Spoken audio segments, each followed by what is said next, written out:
तो हम लोगों के साथ सौतेला व्यवहार जिस प्रकार से केंद्र सरकार कर रही है, भाजपा के आने से संविधान को कमजोर करने का प्रयास किया जा रहा है। आज की डेट में अगर चुनाव होता है पार्लियामेंट का, तो 40 में से 37 सीटें जो हैं महागठबंधन को मिलेंगी और 3 सीटों पर कड़ा मुकाबला है, यानी 3 सीटों पर भाजपा को विजय नहीं बता रहे, उन तीनों सीटों पर भी कड़ा मुकाबला जो है बता रहे। हमारा कोई बैर उपेंद्र कुशवाहा जी से नहीं है, हमारी कोई दुश्मनी है ही नहीं। नमस्कार, न्यूज बाइस्कोप देख रहे हैं आप। मैं हूं आपके साथ नवीन। बिहार के उप मुख्यमंत्री तेजस्वी यादव ने कहा है कि पूर्णिया से महागठबंधन की आम सभा की शुरुआत होने जा रही है। उन्होंने कहा कि पूर्णिया में जब अमित शाह आए थे तभी हमने मुख्यमंत्री जी के साथ मिलकर तय कर लिया था कि पूर्णिया के उसी मैदान से अपनी रैली की शुरुआत करेंगे। महागठबंधन के 7 दलों के साथ हम लोग वहां पर आम सभा करने जा रहे हैं। उन्होंने कहा कि 40 लोकसभा सीटों में से 37 पर भारतीय जनता पार्टी हारने के कगार पर है।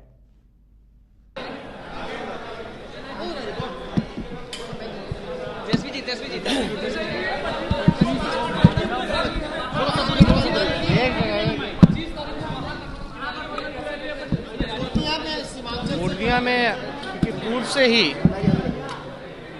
जब वहाँ अमित शाह आए थे तो माननीय मुख्यमंत्री जी हम लोग ने तय किया था कि पूर्णिया में हम लोग जो है एक आम जनसभा जो है वो करेंगे। ठीक वही पूर्णिया में जिस ग्राउंड में हुआ था उसी ग्राउंड में जो है हम लोग जो है रैली जो आप लोग कह रहे हैं, लेकिन वो कहा है आम सभा जो है वहाँ हम लोग करने जा रहे हैं। महागठबंधन के 7 दल जो हैं मिल करके ये सभा जो करेंगे।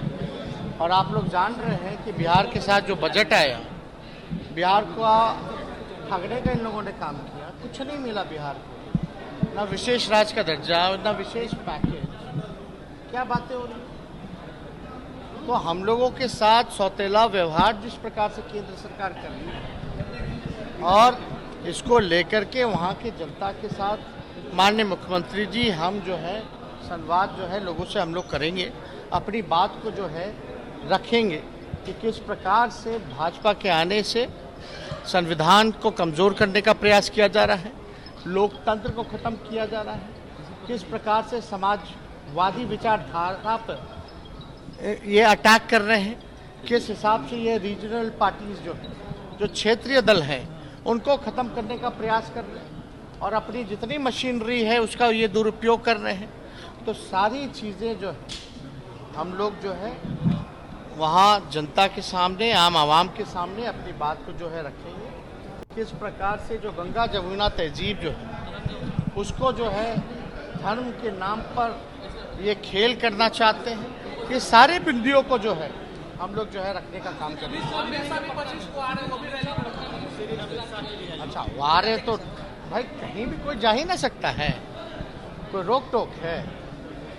अब हम तो आपको कई बार बोल रहे हैं, आप लोग मेरी बात को यकीन में मानने ना माने ये आपकी मर्जी, लेकिन एक इंटरनल सर्वे कराया गया था एक बड़ी एजेंसी के द्वारा भाजपा के लोगों ने, उसमें ये दिखाया गया कि आज के डेट में अगर चुनाव होता है, आज की डेट में अगर चुनाव होता है पार्लियामेंट का, तो 40 में से 37 सीटें जो हैं महागठबंधन को मिलेंगी और 3 सीटों पर कड़ा मुकाबला है, यानी 3 सीटों पर भाजपा को विजय नहीं बता रहे, उन तीनों सीटों पर भी कड़ा मुकाबला जो है बता रहे।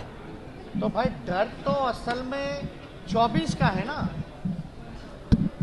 और आप समझ लीजिए जब हम लोग पूर्व में जब विधानसभा का चुनाव लड़े तो केवल फर्क 12,000 वोटों का ही था।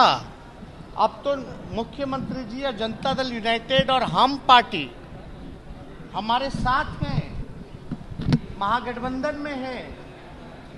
तो अब तो वोटिंग परसेंटेज देखें या गुनाह करें या आप लोग नंबर्स को मानते हो, फिगर्स को मांगते हो, तो कहीं कोई मुकाबला है ही नहीं। एक सीट जीतना भाजपा को जो है मुश्किल हो जाएगा। तो इसलिए डर है, बेचैनी है, इसलिए अपने सारे मशीनरी, उसने धर्म की राजनीति, उसलिए जात की राजनीति, उसलिए ये सारा काम जो ये लोग कर रहे हैं क्योंकि चिंतित है 24 को लेकर। आपके चेहरे पर कहने का उपेंद्र कुशवाहा को आप समझिए 2025 में कह दिया था कि आपको आगे बढ़ाएंगे। आप एक बात समझ लीजिए, आप एक बात समझ लीजिए, जनता, लोकतंत्र में मालिक जनता है, लोकतंत्र में मालिक जनता है। हमारा कोई बैर उपेंद्र कुशवाहा जी से नहीं है, हमारी कोई दुश्मनी है ही नहीं। वो हमारे साथ आए थे, हमने उनका स्वागत किया था, उनका सम्मान किया था, तो हमारा कोई बैर तो है नहीं।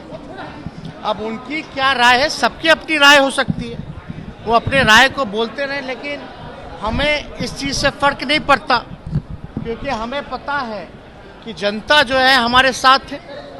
और हम लोग जब चुनाव लड़े तो सबसे बड़ी पार्टी के रूप में आए हैं। जनता जो है वही मालिक है, जिसको जनता चाहती है वो होता है, तो उसमें कहाँ कोई कमी। चलिए हो गया, चलिए।